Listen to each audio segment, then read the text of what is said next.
Hey y'all, this is Amanda. This is my YouTube channel for A Different Beet. Today we're going to be talking about new health goals since we are at the beginning of the new year, and a lot of times that's what's on people's minds. So we're going to talk a little bit about setting goals, but also I'm going to be sharing with you a recipe that's going to support one of my goals, which is to have my diet be a little less processed than what it has been in this past year in 2020. So if you haven't already, click the subscribe link below and let's get into it.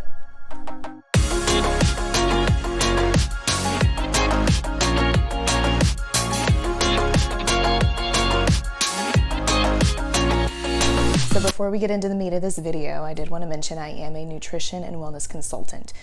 So what that means is that I can show how to incorporate healthy habits into your life, but I'm not a doctor or a registered dietitian.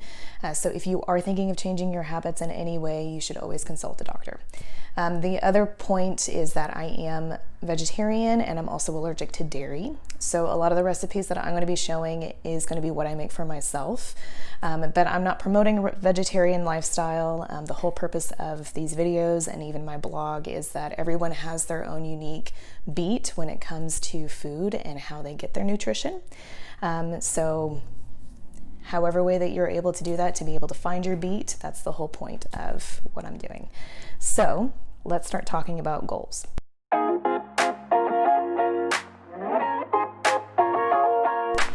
All right, so a few weeks ago, back in December, I had a blog post about having a healthy mindset when creating goals for 2021. And some of those points that I had brought out was to remember to write down somewhere the reason why you're creating a certain goal, because it's important to keep that in mind.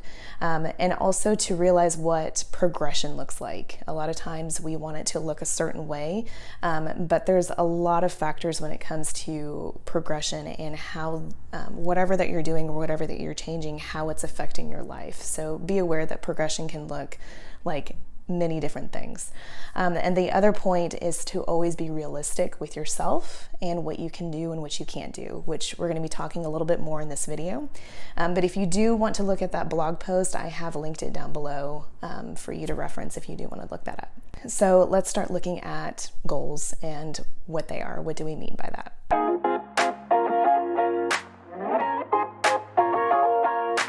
Okay, so goals.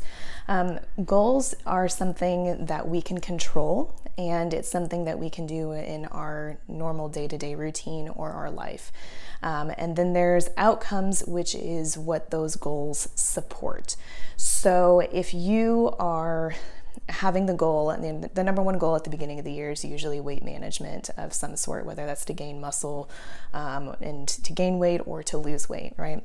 So losing weight and having a specific number in mind, that's an outcome. That's not something that you can necessarily control and have a firm deadline on.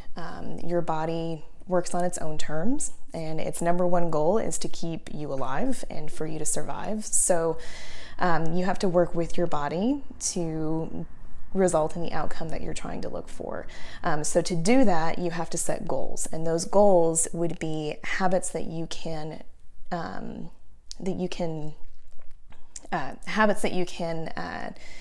have in your everyday life that support that outcome. So that can be something like exercising more regularly, drinking more water, getting more sleep. You can watch your portion control. That could be eating more vegetables, eating less processed, whatever that it is that you need to do to support that outcome. And if you're able to focus on what you can control, you have so much more to keep you motivated and to encourage you to keep going in the process. So none of us do well with unrealistic expectations, and that includes our bodies. So always be realistic, always know that you can only control what you can control, and to look to that for encouragement, not looking always at an outcome that might be unrealistic.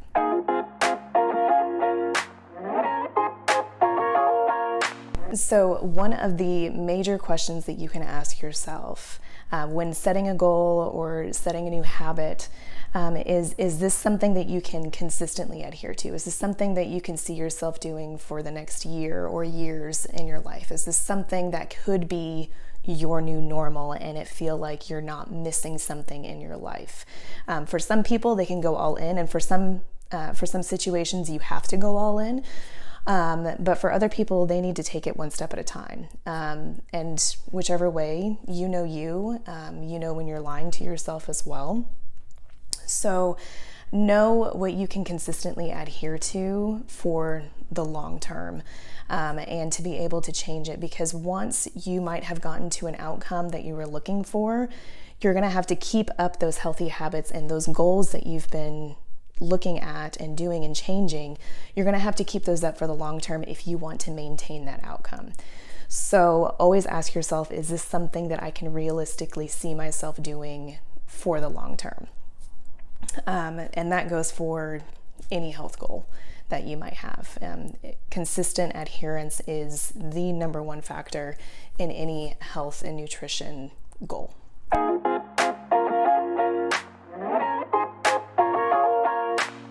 So since we are on the topic of goals, like I had mentioned before, one of my goals this year is to be less processed, and to get back to really eating the foods that I'm not allergic to.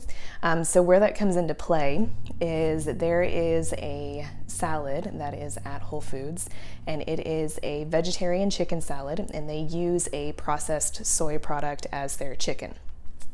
It's delicious. I absolutely love it. And it's something that I need to get away from because, one, I am allergic to soy, and it is one of my major allergies. I will start breaking out in eczema. I will get emotional. It's just not good. And the other part of it is that it is a processed product. So I'm not going completely whole food, and I'm still going to have processed things in my diet, but if I can get away from it, I'm going to try to get away from it. So the recipe that I have is actually a chickpea version. I love chickpeas, and I can turn anything into a chickpea salad. So the recipe that I'm going to be showing you is a Chickpea Sonoma Salad. So if you are ready, let's get into it, and let me show you the recipe.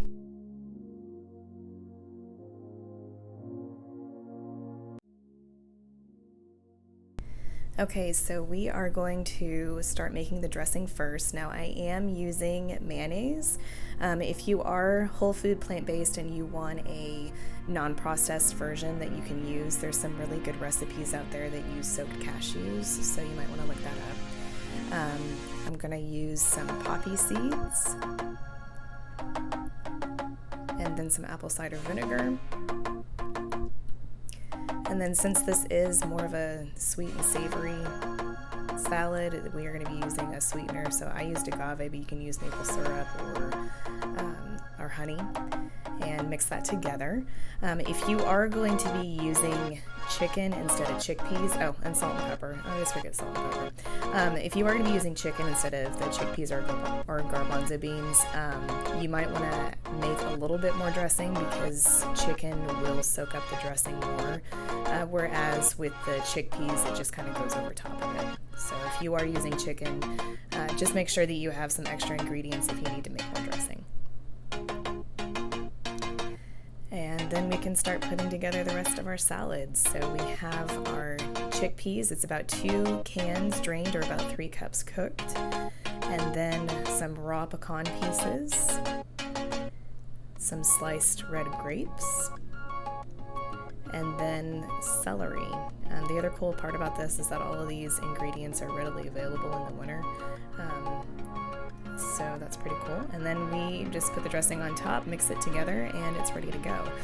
You can eat this with crackers in a wrap.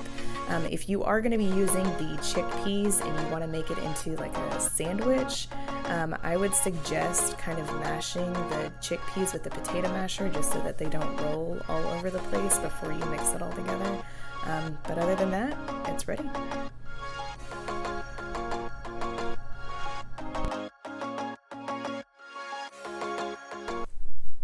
All right, well well, that's it. Thank y'all for watching. And if you haven't already, subscribe below. I'm planning on doing about 2 videos a month, about every other week. So if you're able to subscribe, then my videos will pop up in your feed. You can also follow me on my blog and then also on Instagram, which will be shown in just a moment. And as always, keep finding your beet, and I will see y'all in the next video. Bye. Blah, blah, blah, blah.